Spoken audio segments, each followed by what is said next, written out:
नमस्कार बच्चों। हमारा सर्किट एनालिसिस चल रहा था और उस सर्किट एनालिसिस में हमने कुछ परिभाषाएं पढ़ी थी, जिसमें पहली परिभाषा थी नेटवर्क, दूसरी थी सोर्स और तीसरी थी इम्पीडेंस। इम्पीडेंस के साथ हमने रिएक्टेंस और प्रतिरोध को भी पढ़ा। इन तीनों में समझा था तीनों में क्या अंतर है और क्या समानता है।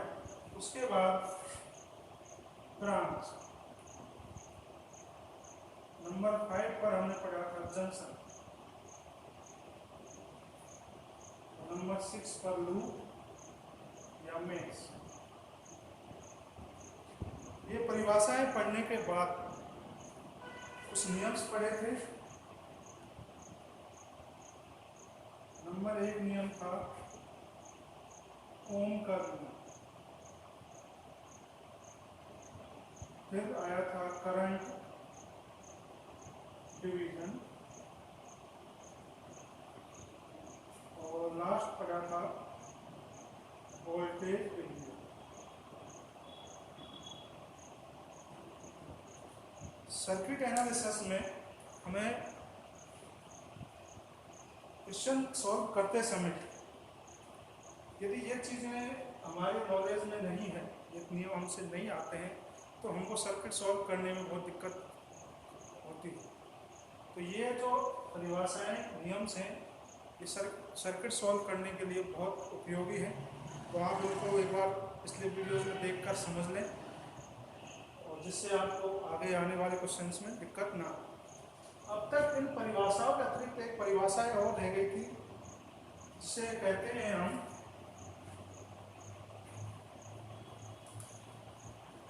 प्रवेश्यता। इसे कहते हैं हम प्रवेश्यता, एडमिटेंस।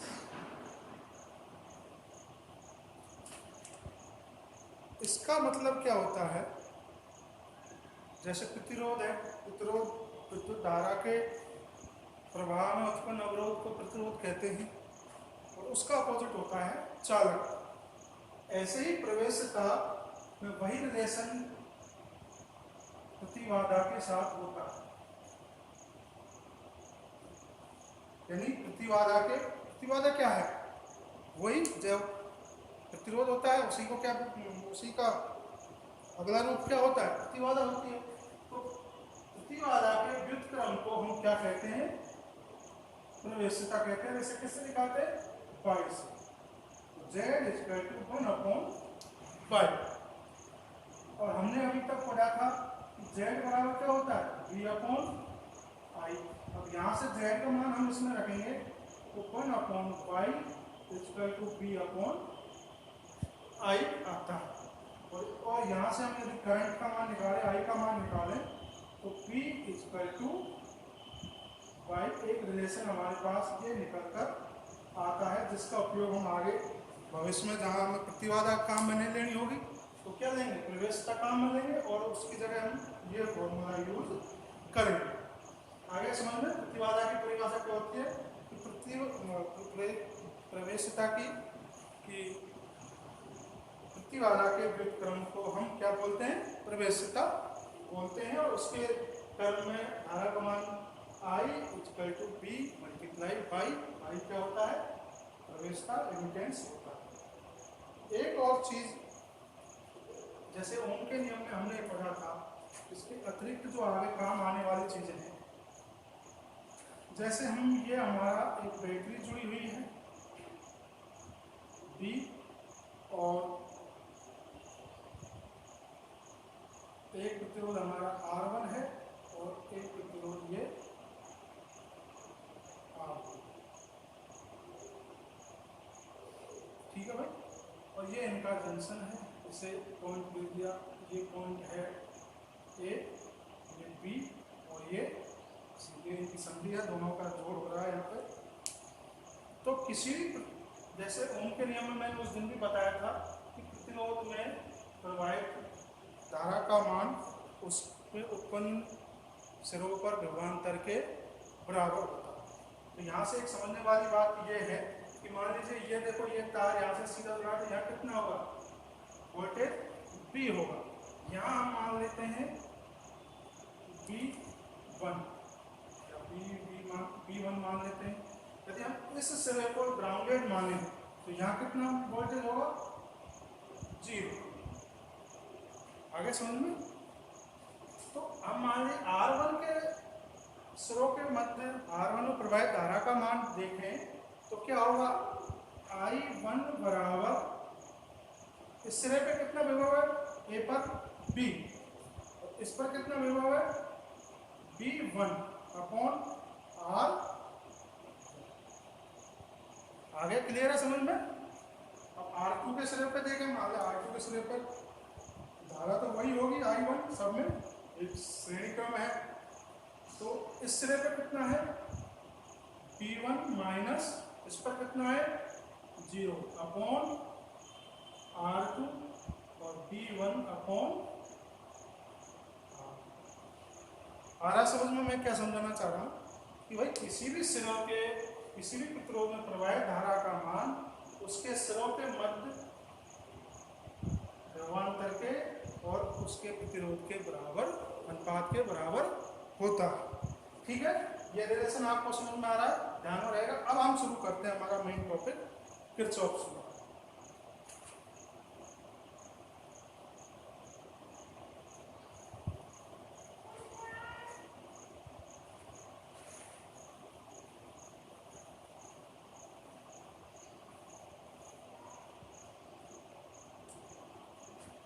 हमारा टॉपिक है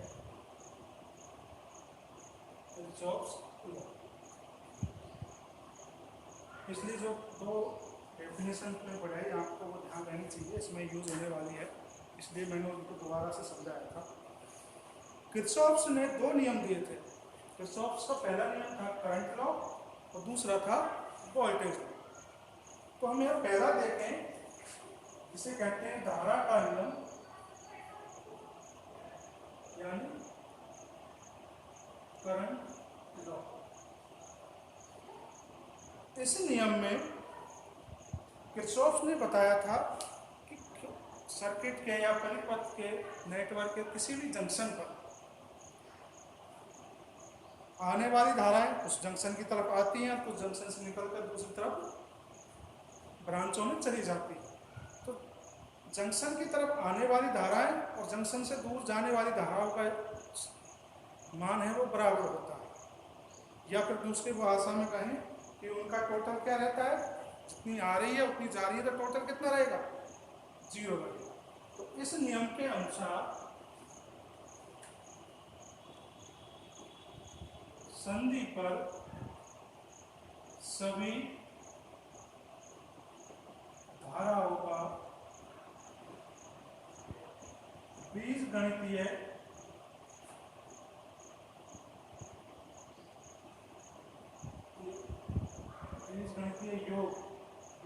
योग को आप अंडरलाइन कीजिए। योग कैसा रहता है, 0 रहता है। अब बीजगणितीय योग को हम जैसे समझे, मान लीजिए ये एक जंक्शन है हमारा ए, इस पर एक ब्रांच इधर से आ रही है, इसे R1 है, एक ब्रांच इधर से आ रही है,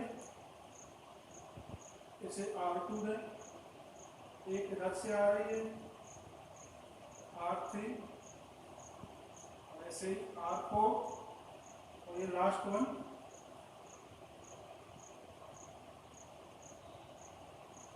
R5, ये R4।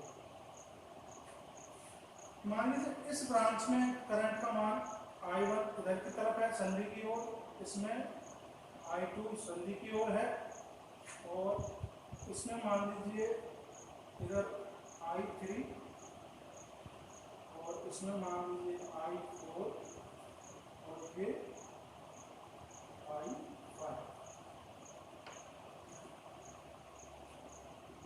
अब हम देखते देखते हैं संधि की ओर कौन कौन सी है। एक संधि की ओर जा रही है ये, एक आ रही है ये, और ये बाहर की तरफ जा रही है, ये भी किधर जा रही है, बाहर की तरफ, और ये अंदर की तरफ, संधि की ओर। तो हम संधि की ओर जाने वाली धाराओं को मान लीजिए पॉजिटिव मान है, इसको पॉजिटिव, और बाहर जाने वाली को कैसे मान है, नेगेटिव मान है। ठीक है, तो अपनी ओर आ रही है, संधि की ओर आ रही है, उन्हें पॉजिटिव मान है, जो हमसे दूर जा रही है उन्हें नेगेटिव मान है।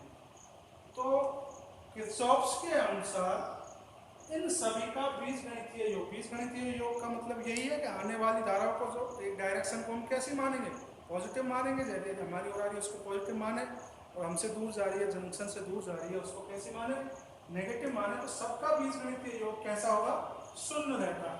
तो I1 plus I2 minus I3 plus I4 minus I5 equal to 0। ठीक है, हमने जो जंक्शन की तरफ आ रहे थे उनको पॉजिटिव लिया है, जो जंक्शन से दूर जा रही है उनको नेगेटिव लिया है। यानी कि ये क्या बन गया, I1 plus I2 plus I4 equal to I3 plus